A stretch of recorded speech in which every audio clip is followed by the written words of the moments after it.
రిషికొండ గురించి మాజీ మంత్రి గుడివాడ అమర్నాథ్ కల్లబొల్లి మాటలు చెబుతున్నారని జనసేన నేత పేతల మూర్తి యాదవ్ అన్నారు.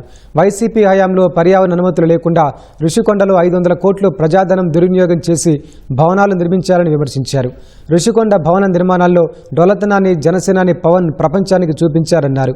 రిషికొండ నిర్మాణాలపై చర్చించేందుకు అమర్నాథ్, రోజా బహిరంగ చర్చకు రావాలని సవాల్ విసిరారు. నిర్మాణాలు జరిగినటువంటి లోపల బాత్రూమ్ 1.5 కోటి, ఒక ఫ్యాన్ 2 లక్షలు. డీసీ అనేటువంటి డెక్ కంపెనీకి నిర్మాణ పనులు ఎవరు చెప్పారు? జగన్మోహన్ రెడ్డి బినామీ కంపెనీ డెక్ కాదా? నిన్న ఏదో అమర్ చెప్తున్నాడు, ఎవరో అక్కడ ఆర్ట్ డైరెక్టర్ ఉన్నాడు, చూడండి కెమెరా కెమెరా కెమెరా అని. పైన పెచ్చులు రాలిపోతా ఉన్నాయి, సీలింగ్ వర్షం నీరు కారుతా ఉంది. సాక్షాత్ ఉప ముఖ్యమంత్రి పవన్ కళ్యాణ్ గారు, టూరిజం అధికారులు, జీవీఎంసీ కమిషనరు, జిల్లా జాయింట్ కలెక్టర్లు అందరూ ఉన్నారు అక్కడ, అధికారులందరూ.